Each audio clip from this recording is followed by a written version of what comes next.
What's going on, guys? Welcome back to my channel. Today's video is another episode of the Never Seen It series, where I give you my quick thoughts and opinions about movies that I've never seen before in my entire life. Do I love them? Do I hate them? But most importantly, do I recommend them to you? There's always the best and there's always the worst. Everything else kind of just falls in between. So it's been a little bit since my last Never Seen It video, probably about a month and a half, and I do have quite the stack of movies sitting next to me. So my goal for this video is to try to get through as quickly as possible. So starting off with my favorite of the most recent batch. What did I absolutely love? Red Eye. Red Eye, directed by Wes Craven, starring Rachel McAdams and also Cillian Murphy. This is the 4K from Paramount Presents. The reason why this movie was my favorite is because with the way Wes Craven directed this film, he utilized every single second of the movie. And the reason I say that is because this movie is short. It's only 85 minutes long, but there's no extra filler in this film. You don't have to extend a movie if you don't have to. If you have everything that you need, focus on that. Make a quality film. And this is the proof of that. If you had no prior knowledge of this movie at all whatsoever, you're going in thinking, okay, we're following Rachel McAdams' character. She's getting on a plane. Oh, she meets a handsome stranger in a bar. Oh, they sit next to each other. You're thinking, oh, wow, this is going to be a little romance. Oh, no.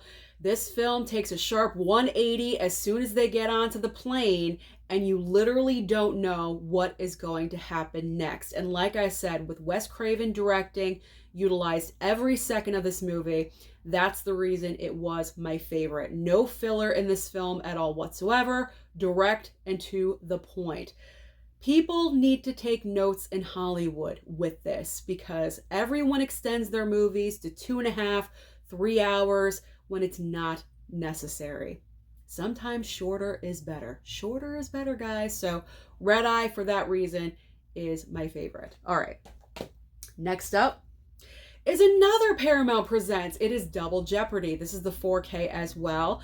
Now, don't get me wrong. I have seen this movie before in the past, but it's been at least 15, 20 years. So when that happens, it goes back into the Never Seen It pile. So revisiting this, I enjoyed it. However, I felt like there was something missing with this rewatch. And I think what I wanted more was more of Ashley Judd and Tommy Lee Jones's characters working together in the movie. They kind of do towards the very end, but I kind of wanted them to work together like from the time that their characters meet up and they get to know each other, and kind of more of like a cop duo, you know what I'm saying? Like, I wish they kind of took the adventure together to unravel the mystery, if you get what I'm saying. But it's a good watch. It is. But I did enjoy Red Eye better, so that's why that was my favorite, and Double Jeopardy is a backup. But it was a good watch regardless, and both of them had nice 4K transfers as well. Okay. So now we are getting into Tom Cruise films, because last month was Tom Cruise all over my channel. I was watching a lot of Tom Cruise movies. That was the movie watching theme.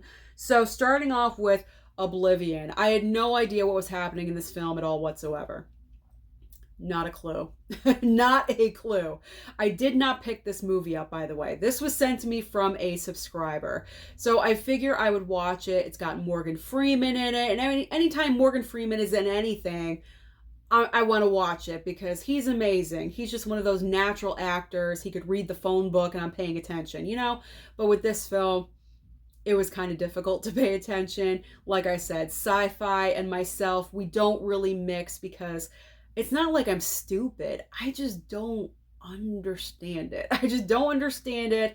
I'm trying to open up my movie watching horizons to different genres, but sci-fi is difficult for me. And this was one of those cases. But Mama Blu-ray and I, we tried it. Even she was lost. And she really enjoys sci-fi and, like, you know, alien movies. There's no aliens in here, but you know what I'm saying? Like, even she had a hard time getting into it. Although I will say this movie is beautiful to look at. So there's a major positive for the film. But other than that, I really can't say anything spectacular about it, if you know what I'm saying. So it would be towards the bottom of the Tom Cruise watching pile. It was just all right. Just okay. All right, I'm going to combine these next two movies because they go together, literally. Jack Reacher and Jack Reacher Never Go Back. So Mama Blu-ray and I watched both of these a couple of days apart. Now, I know when these films were cast with Tom Cruise, when he was initially cast in the first film, there was a lot of like backlash with his casting because these movies are based off of books, I guess. And the characterization of Jack Reacher in the books is very much different than the look of Tom Cruise. So when he was cast, I know a lot of people were not happy with his casting, but I never read the books or anything like that, so I don't have an opinion about that. I enjoyed the movies. I did. I thought they were, decent action films. They're not like at the top of action films. They're not Mission Impossible, status, but they're decent. They're not bad. I enjoyed them. I think my mom enjoyed them too. So these were a good time. I think I actually enjoyed Never Go Back a little bit more than the first one, which is really rare when I say that because usually I always gravitate more towards an original film versus a sequel, but I enjoyed them both, so they were not bad. I'm happy that these were sent my way. All right, next up for Tom Cruise is War of the Worlds, directed by Steven Spielberg, and cute little Dakota Fanning when she was a little girl in this movie. This one was fun. Daddy Blu-ray and I watched this one together. Mom, she wasn't feeling well, so she missed out, unfortunately, but Dad and I had a good time. This is a good movie to watch with your dad. If you know what I'm saying, like a nice alien film, Tom Cruise alien film attacking Earth. This was a fun one to watch with my father. I mean, it's just a fun action alien film. Tom Cruise's character is not a good dad, by the way, in this film. I mean, he redeems himself towards the very end, but at the start of this movie, he's not a likable character. Not at all whatsoever. I enjoy that, though. Little range. It's nice to see range with Tom Cruise. You don't want to see him playing the same part all the time, but this was fun. I enjoyed War of the Worlds. In fact, so much that I freaking bought like the original War of the Worlds when it came out on 4K recently because, this one was like stuck in the back of my brain. So that's the reason why I picked up that one. It rubbed off, I guess. I don't know. All right. Next up for Tom Cruise, we have The Color of Money with Paul Newman. Classic film from the 80s. I had no idea that Martin Scorsese directed this film. None at all whatsoever. I don't know why I didn't know that fact, but that was a complete blank in my movie knowledge, which is now filled. But I have to be honest, I wasn't overly thrilled with this movie. And the reason why, I thought it moved very slow. I was kind of bored with this movie, and it is almost 2 hours. And I know Martin Scorsese loves his longer movies. 2 hours is short for Scorsese.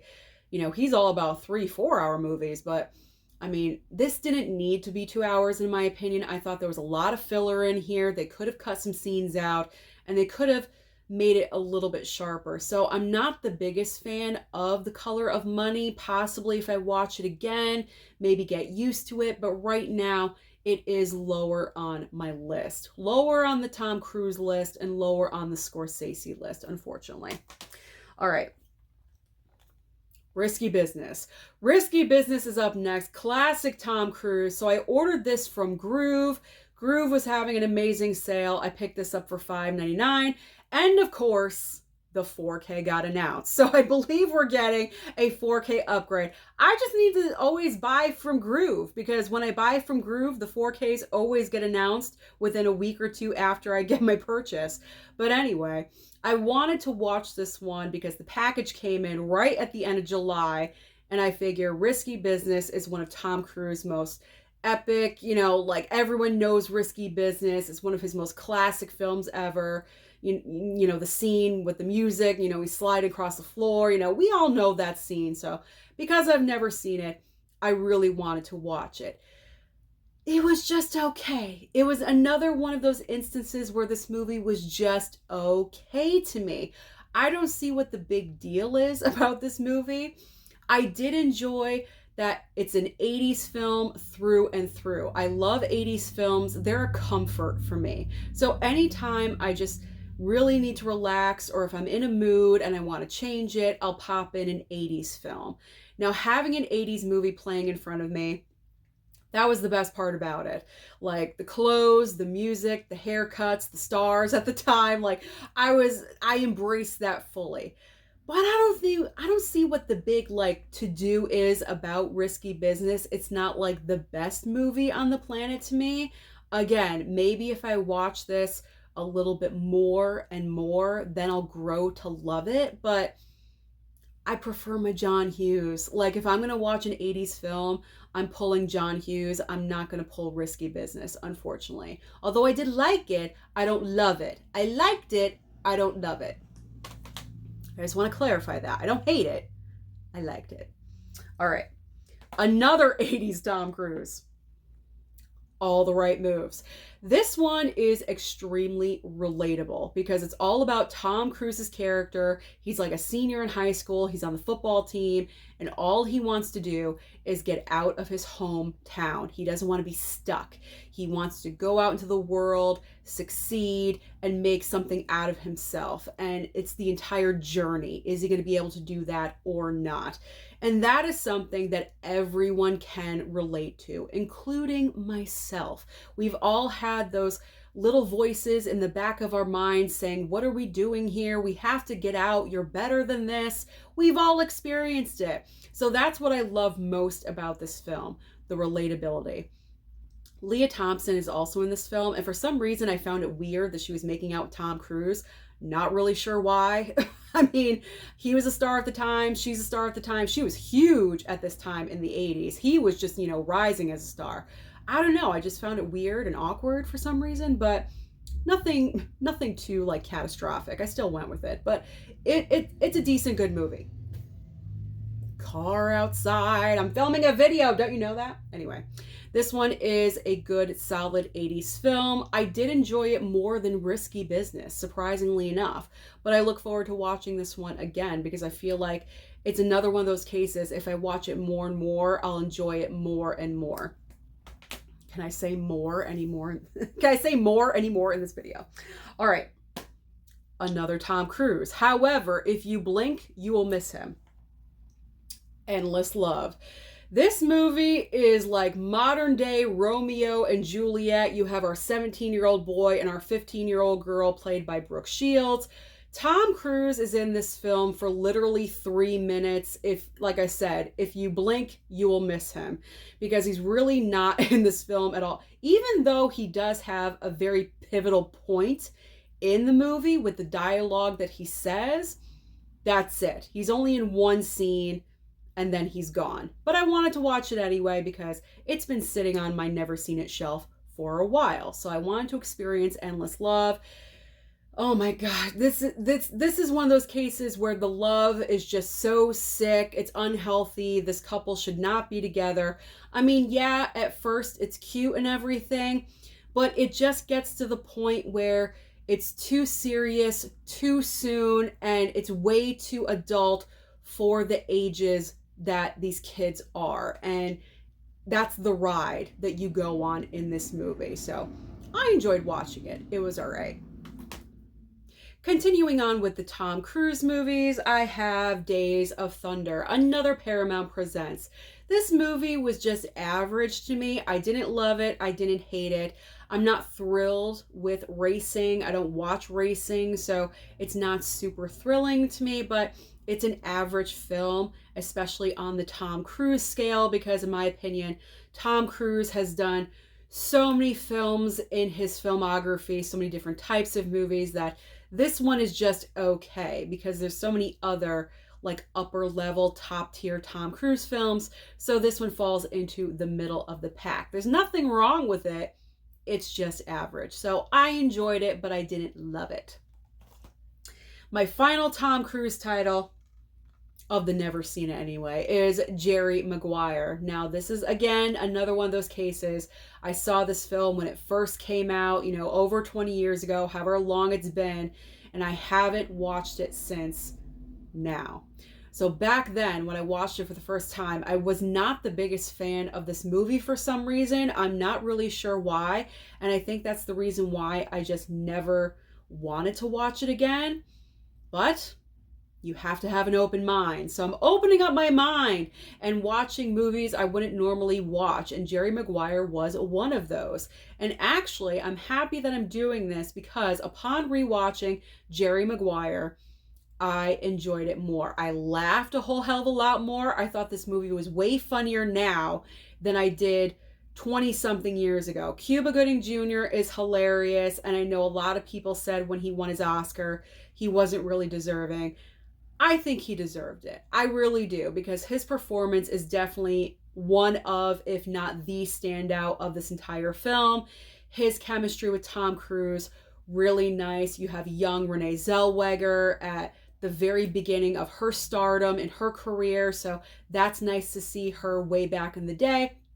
And also seeing Tom Cruise give a comedic performance. Now, the way that he portrayed the character of Jerry Maguire was not a full-on comedy performance, but the way he delivered certain lines and the way he really worked the physical comedy in this film. There were some points here and there where he was really utilizing his entire body to get the point across and to make you laugh. And I appreciated that, because Tom Cruise isn't known for his comedic skills by any means. So to see that in this movie was refreshing. So all of those points that I just made elevated Jerry Maguire for me. So upon rewatching this, I really enjoyed this rewatch. So this was a good one. And I picked that up at Goodwill for like $2. So that was a really great find. All right, so now we're done with Tom Cruise. I'm sure you're thankful because I watched a lot of Tom Cruise. The rest is like variety, and then we got some MVD titles, which I'm watching this month in August. So we have a random movie with Marilyn Monroe called Bus Stop. Okay, this movie was like kind of annoying because of certain characters in the film. Pretty much you have two ranchers. One is older, one is younger. They're going to a rodeo competition, and the younger rancher isn't the most worldly person ever. He's kind of like, he never really has gone off the ranch. So once he goes off the ranch and he's on his way to the rodeo, he's like taking everything in. He's kind of rude. He doesn't have any manners. Like, it's like he doesn't know how to behave. He's really obnoxious and not a likable character at all whatsoever. He meets Marilyn Monroe's character and immediately falls in love with her. He's never had a girlfriend, nothing. So upon meeting her, he's already planning their future together and wanting to get married. And he's kind of like pushing this agenda onto Marilyn Monroe. She doesn't want it. She doesn't want, nothing to do with him.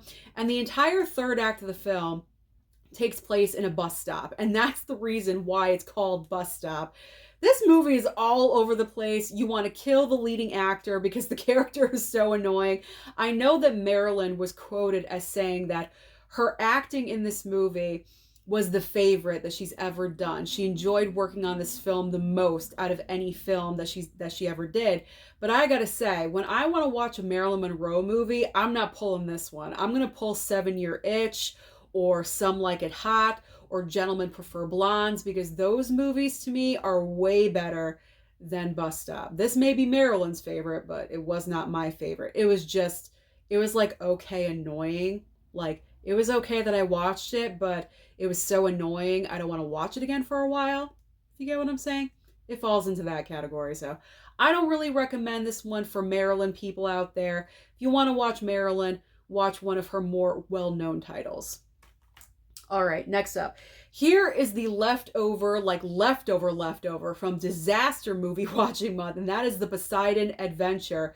Honestly, it's been a couple of months, so I kind of forgot a little bit of the movie, but I remember really enjoying this movie when I was watching it. As far as disaster films go, this is high on the list. You have an all-star cast back in the day during this time, led by Gene Hackman and Ernest Borgnine. The ship goes over, they're trying to get out of it, they're following Gene Hackman.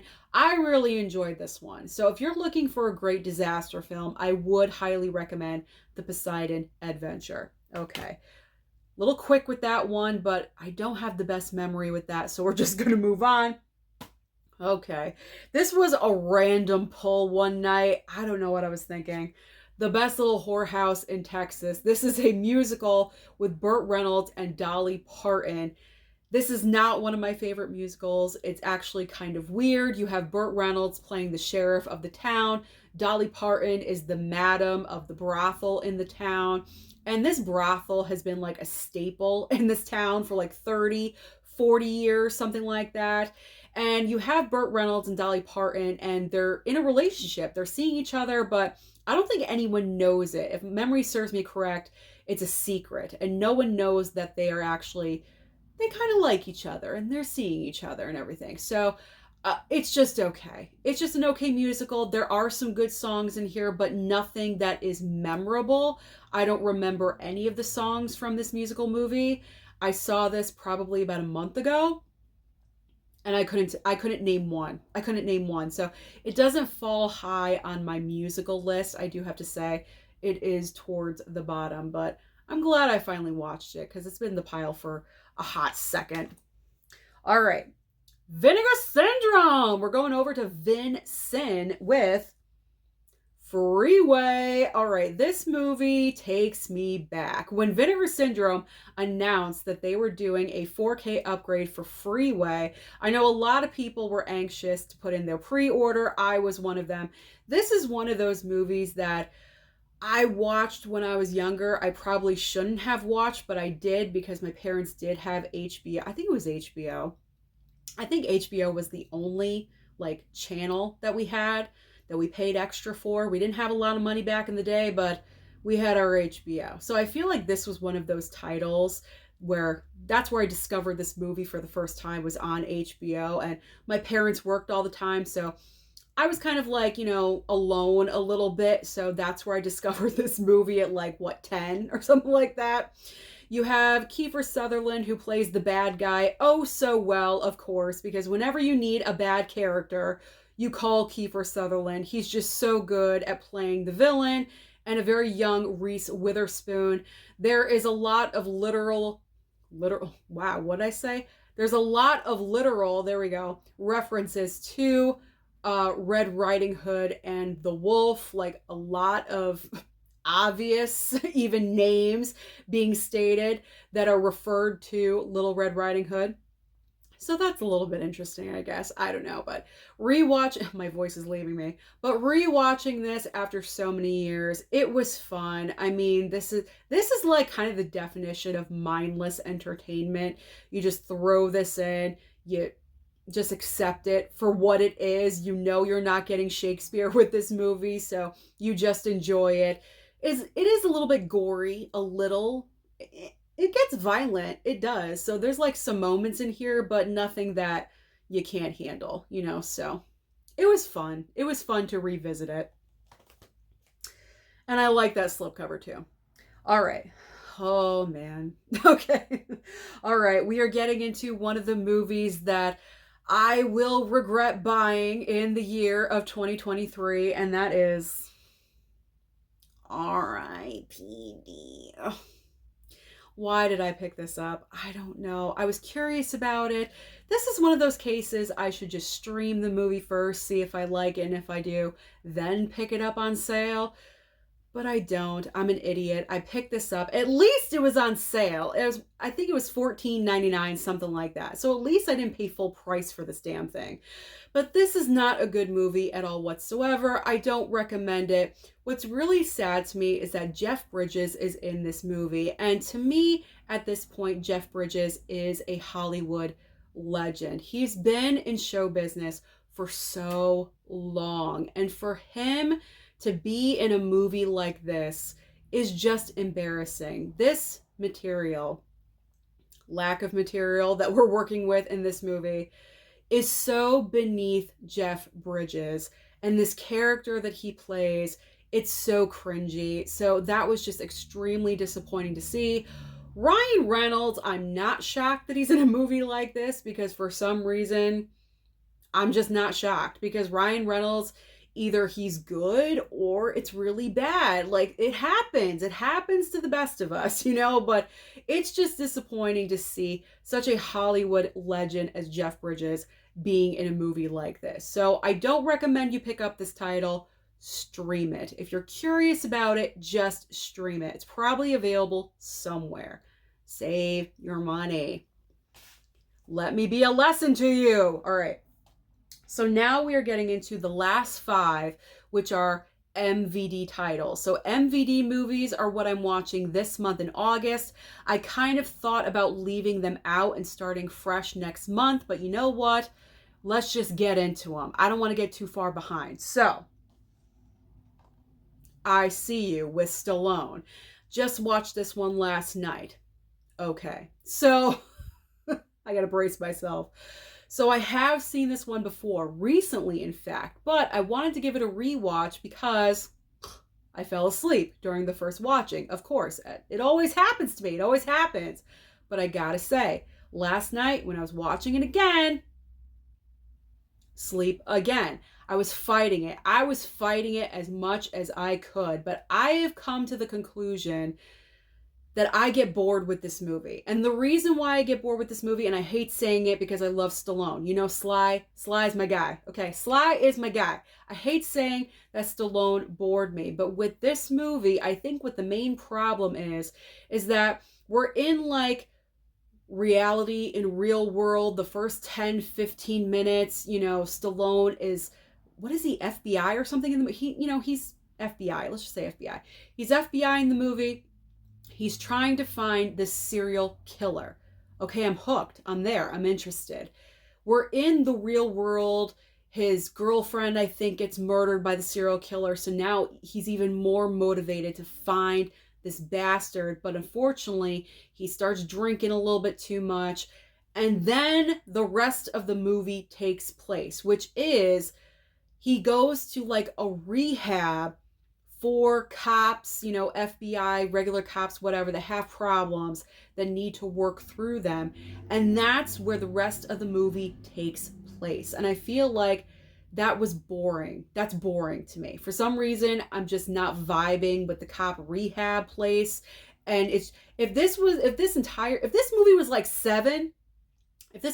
Seven, like the serial killer is out there, victim after victim, and Stallone is, trying to figure it out, I would be totally down for this movie. But because this film moves to a singular location in winter, it's like a massive storm outside, it just doesn't thrill me. I don't know. So do I need a third watch? If I do, it's not going to be for a hot minute because I need a break. I need to break with I See You for a little bit, but I will revisit it. But it just didn't work. It didn't work. Again, I hate to say it, it did not work for me.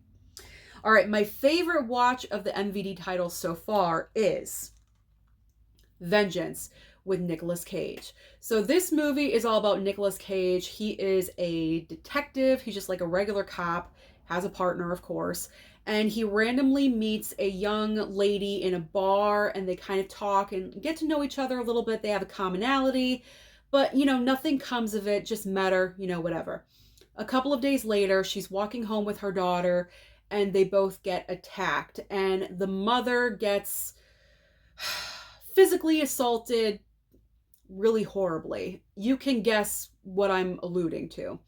And her daughter is a witness to everything. So it's very difficult material because they do show some things.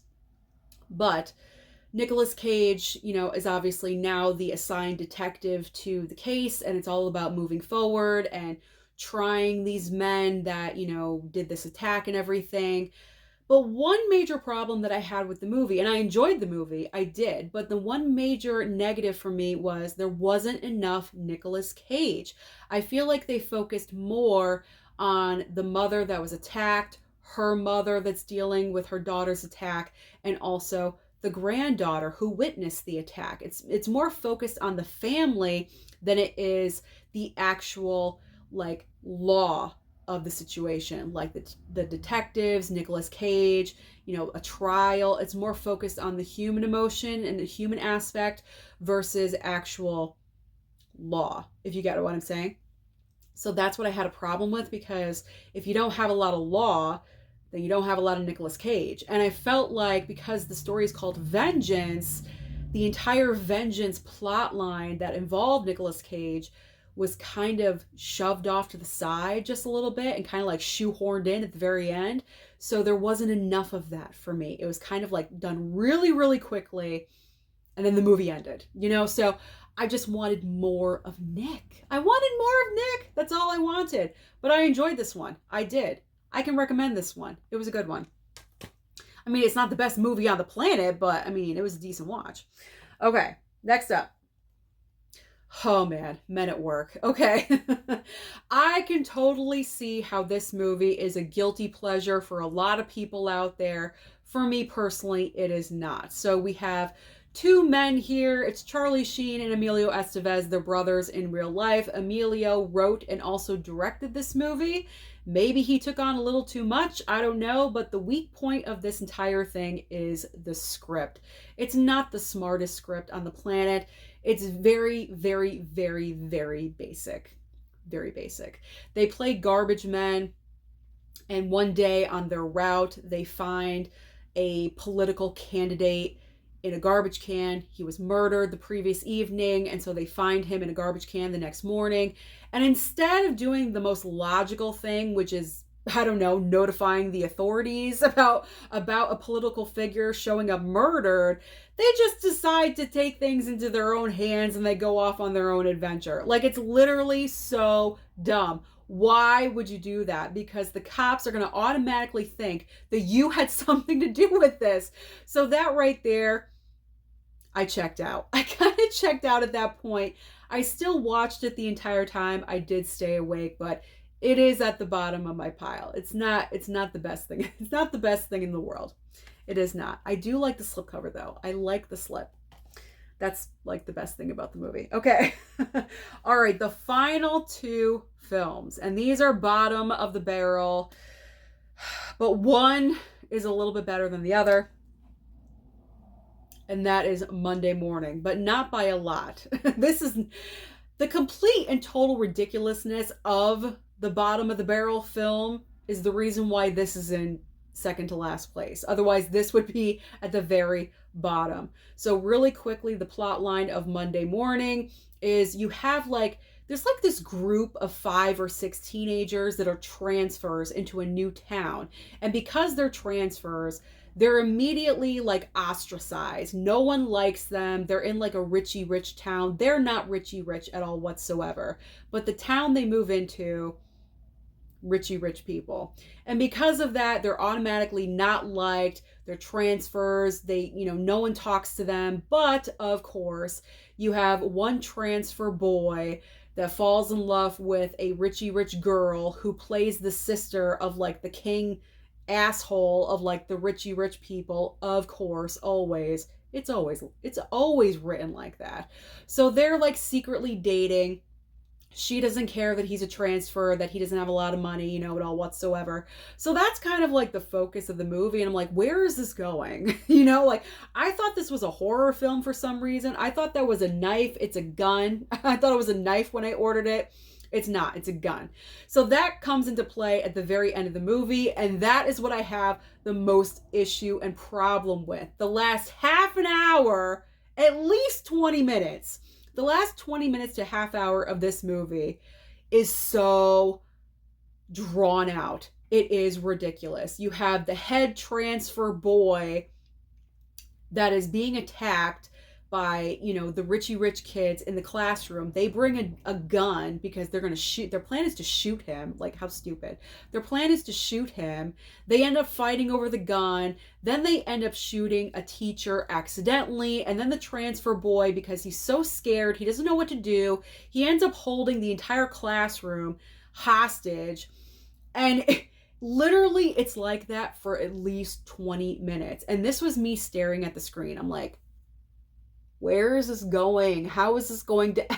Like, it was just so, it was boring. It was boring. I almost shut this off out of boredom because I didn't understand, where is this going to end up? Finally, the movie ends. Thank the Lord God, because I was done with it. So my biggest complaint about this film is that it's boring. I wish it was a horror movie. It was a horror movie, it would have been so much better. But because it was not, it just was not interesting. The most interesting thing about this was Lisa Rinna, because she plays a gigantic bitch in this film. She is so nasty and so mean to the other female characters, the transfers in this movie. But other than that, there's nothing entertaining about Monday Morning. So don't bother with it. Don't pick it up. Don't waste your time. Don't waste your money. It's not worth it. All right, but the final and the worst of this batch should be no surprise to anyone whatsoever. Attack of the Killer Tomatoes. Why? I know the reason why I bought this, because I picked it up during the sale for like $4.99. It was super gosh darn cheap. And the reason why is because they probably have a buttload of them in stock, because no one's buying this, because this movie is horrible. It's bad. It's boring. It's inappropriate. It is just so many things. This movie is so awful. I don't even have words to describe it. I mean, by the cover, you would think, oh, wow, they're going to have like actual tomatoes that eat people. No, if you see this on the back, there's literally people lying on the floor of a grocery store with tomatoes on them. That's it.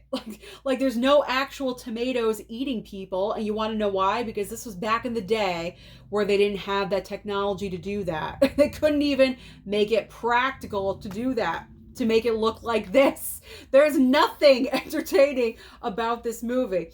And I know that this film has like a cult following out there. You know, I know this is for some people out there, and you love this film for what it is because it's so utterly ridiculous. But literally, when you just have tomatoes being chucked at people and people on the side of the camera going like, ah, for like tomato noises, that's when you know this movie is at the bottom of the barrel. This film is so awful. This is literally the definition of Velveeta cheese running all over the nacho plate. This movie is so bad. I do not recommend it.